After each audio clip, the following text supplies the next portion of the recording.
realities. But would you say with Oriental Orthodox, do you affirm some type of divine simplicity, or you do affirm some type of divine simplicity? Okay. With divine simplicity, you're basically saying that God's love is God's anger. When it comes down to We're affirming a formal distinction in how they're applied to other things, but Yeah. they're really the same. Yeah. Okay, so they're really the same. So God's love is God's anger. So God's wrath would just be a display of His justice. Okay. Right? So that would still be love. So the issue here is when we can wrap up the conversation quick because I don't want to keep you too long. But when the issue is when you are doing that, and we as Muslims, Sunni Muslims, I'm Sunni, so, yeah, sure.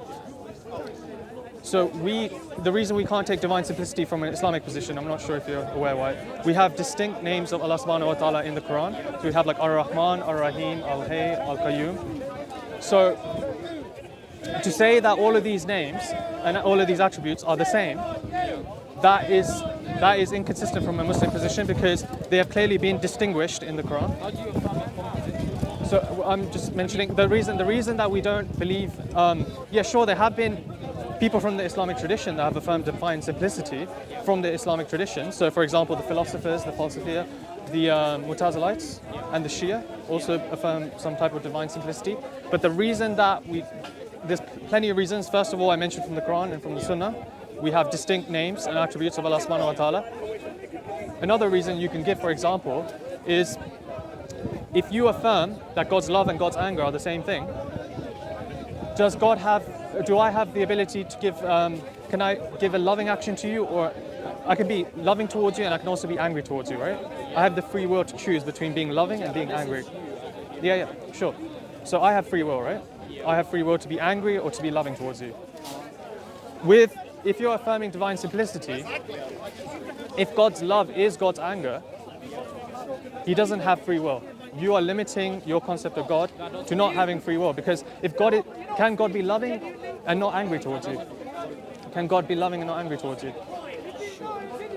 But then God's love is God's anger. No, that doesn't. Why not? Again, because there's a formal distinction between these things and how they are we receive them, right? So if we're talking about energies and how we receive stuff, that would be according to us, not according to God's energy, right? God's energy would be the same but applicable differently to different situations. For example, if you sin, for example, Sure. God will be just and He will have wrath for you. But that's out of His love for you, again. Because He loves you, He treats you firmly. But can He choose to just selectively apply His wrath and not His anger? And not His love, sorry. His application of His wrath is His application of love. He is all loving by definition, so He cannot cease to love you. It's impossible. When He's being wrathful, He is being loving in that wrath. That wrath is just how you've received it because you are a sinner. I'm not obviously. Yeah, no, I understand what you're saying. But for me, I know you mentioned you're not too comfortable talking about metaphysics. I'm not either. No, I don't mind metaphysics. I don't like essence energy. Essence energy, yes, I won't dwell on it too long. Sure. So for me, that's the reason, because you also said that God, whenever He is applying His wrath, He has to simultaneously apply His anger. He has to simultaneously apply His love. Well, His wrath is. Whereas we, as Sunni Muslims, we have a distinction between God's love and God's anger. And God has the free will to choose what He wants to do, because He's God at the end of the day. He's not limited by having, divine simplicity. It all comes back to every action and every attribute is the same, right? So it can kind of go into a modal collapse as well, which is not what I'm going to go into. Because if everything is the same, then the act of creation is also equivalent to His act of love. And then that also entails that God's creation is an eternal thing. So creation is eternal. No, it doesn't. Because again, we're affirming a formal essence energy distinction. This would be secondary intent. And secondary intent comes out of His love. But for example, if I can love everything eternally, I can still do something because I'm loving, right? So we can still have an eternal will without those things being actual. You can still have an eternal will and actions being actualized in temporal space. But when God is loving something, sure. How do you define composition? Composition is where if you take something that subsists of parts, right? And parts are where something can exist on its own, separate from the composite. So I mean, part you can define in different ways. In English language, you can define parts in many ways. The metaphysical definition of a part wouldn't be that it has self-existence. For example, you can have soul and body. Yeah, but I don't hold myself to metaphysics, but sure. But this is the point I'm trying to make. Yeah. If you're affirming distinct realities and things that are really distinct from the essence of God that still are under the But they're not wholly separate to God's essence. but it doesn't matter. And they're not wholly. There's a real distinction and real non-identity between them. If you're affirming a real distinction and real non-identity between constituents of God, you're affirming a composite God. And further than that, the problem with the composite God is for anything to come into composition, it must be composed by something else. So then you're saying there's God is not the first cause and there's another cause. But you would have to affirm the metaphysics. No, why? Because I've gone through. Sure. I'm just on philosophy, so no. I understand. It's not my specialty, so I'm happy to learn. Hi, man. Nice to meet you. So if you're affirming distinct realities that make up one thing, that would No, but we don't. When we say they don't make up, that's the thing. Like, make up means like that they're distinct parts that add to one thing, right? But again, they're distinct. Okay. If I say something is a part of you and something is attributed to you, to something that is attributed to you always means something is a part of you. Attribution is a different thing. Exactly. So the word attribute comes from the word attribution. So that's why parts and attributes are not exactly the same thing. No, but this is a different thing. For example, when you're saying you don't say there's non-identity. For example, you don't say there's non-identity between my skin and the color of my skin, right? The color of my skin would be an attribute of my skin. There's a difference. My hand, there's non-identity between my hand and my foot. Yeah. That's a real non-identity there, and those are parts of my body. Sure. The same way, if you have non-identity and real distinction. Non-identity and real distinction, right? Yeah. So when you as an Orthodox, when you believe the essence is separate from God's energies. Separate is wrong. Okay, distinct. The energy. You affirm a formal distinction. You affirm a formal distinction, and you mentioned non-identity. So there's non-identity there, and then what? No. I was talking about if you're going to say parts, right? Yeah. That would be non-identity, because that would be a real distinction between two things, right? We can still affirm to some extent that his essence is his energies are his essence, right? So you can affirm that his essence is his energy His without energies distinction. are his essence in relation to creation, how we receive. But they're distinct things. So how They're can you say? formally distinct. This is what a formal distinction would be. It wouldn't be a real distinction. But what is a formal distinction? Because I find like a lot of these, no disrespect, but like I find like a lot of these definitions in Christianity are applied only in Christianity. They don't really exist outside of the realm of Christianity. I'm not sure if this is one of them. Having metaphysical terms that only exist in Christianity doesn't make them incorrect. But it does. But It doesn't. I'm not necessarily saying that, but I'm saying like it just seems a bit like when you're inventing your own definitions for your own theology, it does seem a bit off, right? For example, we've got 2,000 years of theology. Sure. Right? Sure. You can't take that because, of course, for your God, for example, you're going to make up terms. There are terms in Islam that are not applicable in any other. Sure. But we're talking about metaphysical terms, Again, right? but that's You guys understand, you guys know what to say.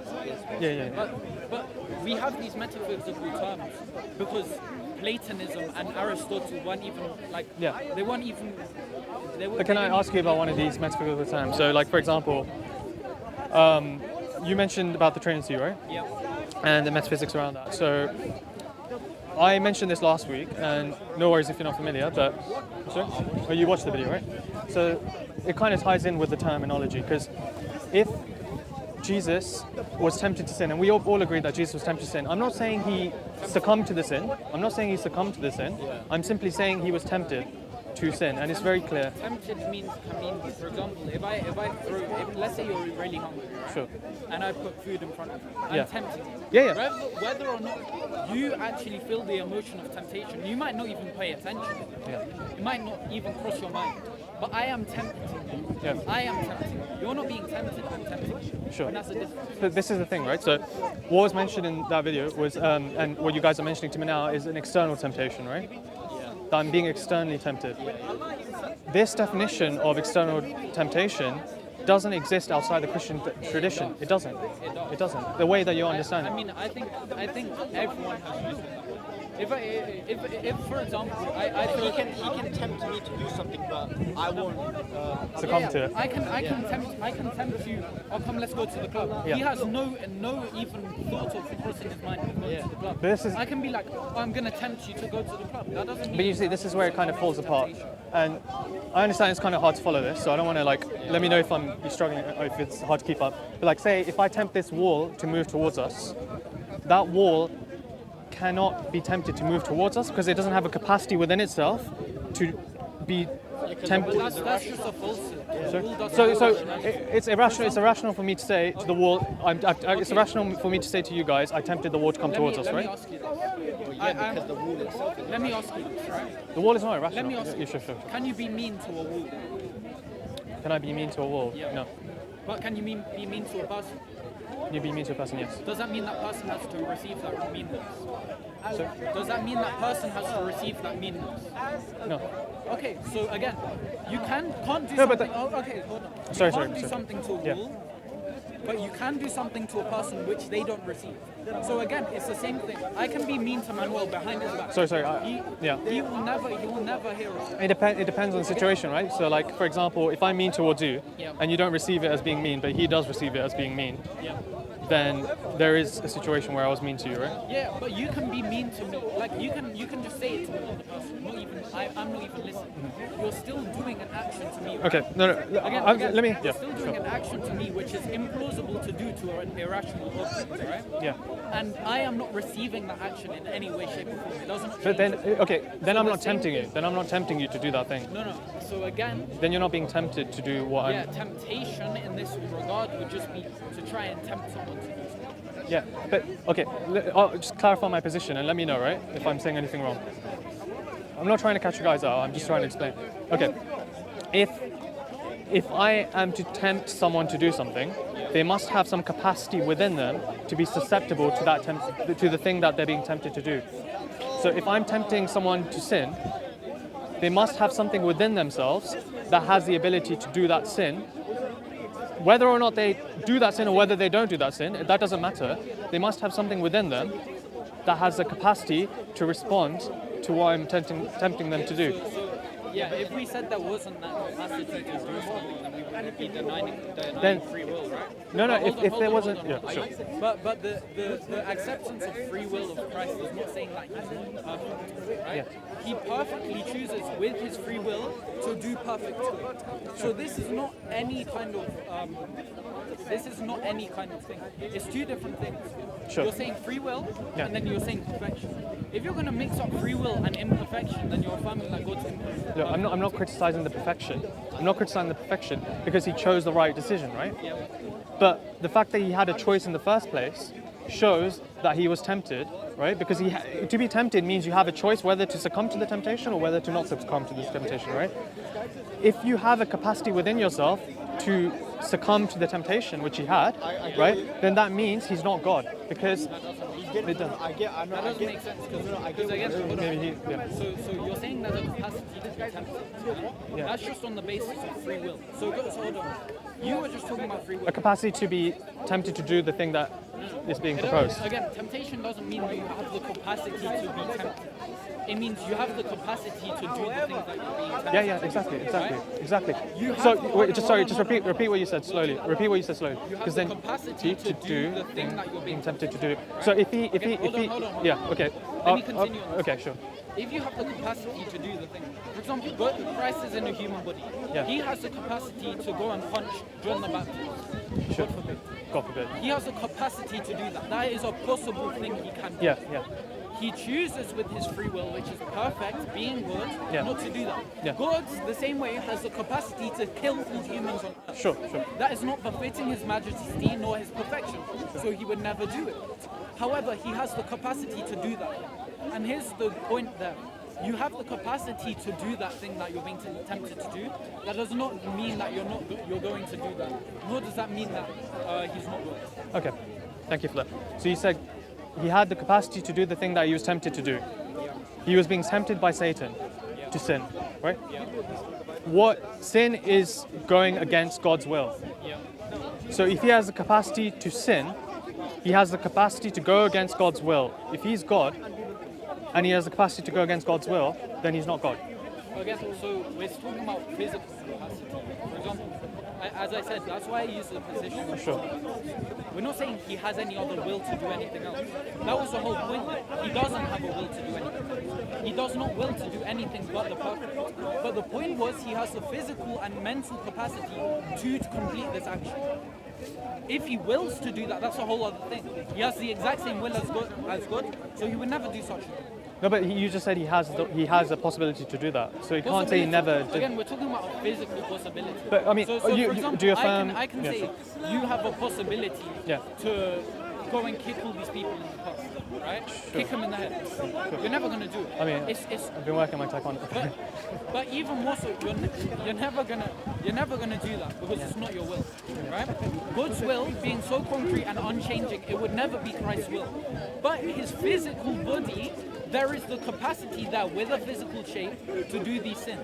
For example, I can walk off a cliff. That's a physical capacity. That's completely against my will, and even more so with God when his will is eternal and unchanging. So there's no real mental capacity that he's actually going to do that.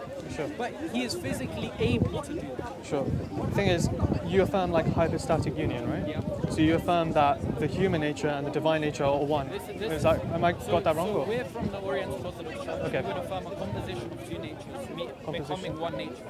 That would be divino-human nature, right? But anything Christ would do in reality would also be his divine will doing that thing, right? Yeah, because that would be one principle. So in when you- fact, we would affirm one theandric will. Okay. So when you're saying that you affirm one will, so when he has the capacity to do that thing, to go against God, God's will has the capacity to go against God. And God's will has the capacity to go against God's will. So again, you're misinterpreting what I said. Sure. I said he has the physical capacity. Yeah. I said this is not his will, it never is his will, and he doesn't have the capacity insofar as mental capacity to do it, because he wouldn't go against his will. It's impossible.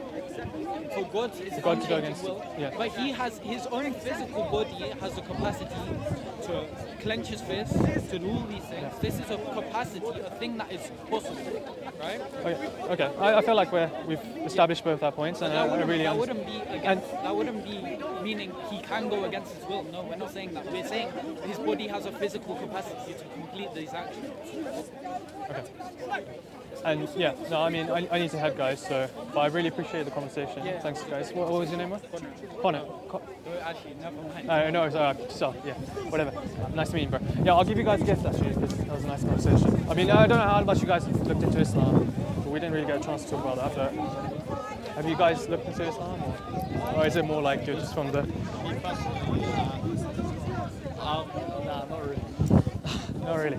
No, I mean, I really encourage you guys to study the seerah of the Prophet sallallahu alaihi wasallam. He's, for us as like Muslims, we believe he's like the perfect example to humankind, right?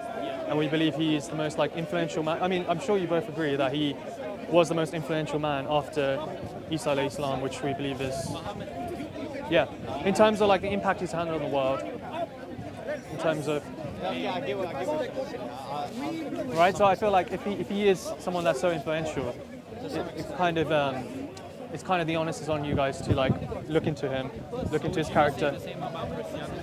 Yeah, sure, and I do look into like I have looked into. The thing is with me, with Islam, it seems I don't think I've got the book that I wanted to give, but I'll look anyway. like a purely organic religion. Why'd you say that?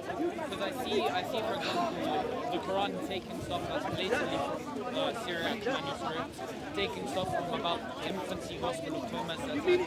Yeah. I see all these different things that kind of make the Quran like a composite book of things that would have been widely available in the Arabian. I'd love to. I'd actually. Is this something I thought you guys might be interested? Because you're Orthodox, right? So you guys are interested in the traditions, and this is a book that talks about like the Islamic traditions and how there's a lot of linkage there with the Old Testament, and in terms of like the Jewish traditions pre the temple destruction. So yeah, if that's something, and I mean this is another book. It's a really good book. It's called Zealot.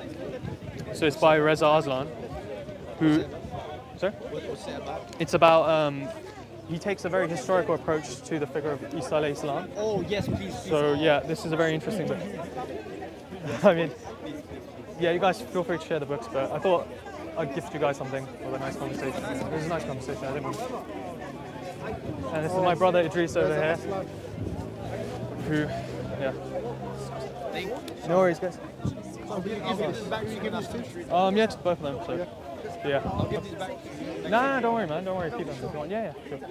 Maybe this one, if we catch each other, just let me know where the bookmarks were. But, but yeah. All right. Thanks, guys. Nice speaking. Yeah, what's up, man? Yeah, good, man. Is that Manchester United? No, it's Bayern Munich. Yeah. So, yeah. So, Assalamu alaikum, brothers and sisters. We had a really nice discussion with these two Oriental Orthodox Christians. It's not often we come across Oriental Orthodox Christians in the park. Usually, if they are Orthodox, they're from the Eastern Orthodox tradition. We just covered a few topics that they wanted to raise with me about a prior discussion I had. I'm not repping this. Yeah. So we talked about metaphysics and philosophy, and as a Sunni Muslim, as an Athari Muslim, I don't like to delve into these topics, but I delved where I could, where it was appropriate, and mentioned Bila Kaif on certain matters. We talked about the fact that in the Bible it mentions Isa alayhi salam, according to them, was tempted in the desert. I mentioned that if Isa alayhi salam was tempted according to them, he had a capacity within himself to succumb to that temptation. Otherwise, you can't tempt that thing or that person. So if he had a capacity within himself to be tempted by the thing he's being tempted to do, that means he was, and it's very clear in the Bible, he was tempted to sin. So if he was being tempted to sin, he was being tempted to go against God's will. If he has a capacity within himself to go against God's will, that means he cannot be God, because God and God's will cannot have a capacity within it to go against itself. So we established that. I handed them a couple of books which I recommend to you all. One is Divine Diversity, which is by Rabbi Ben Abrahamson, which talks about the Islamic tradition and how there's a lot of linkages there with the Old Testament tradition. And I also handed him a book on another historical book called Zealot, which is a very good book. I'd recommend if you're looking for a historical approach to the figure of Isa alayhi salam. So thanks all for joining, and inshallah I'll catch you all soon.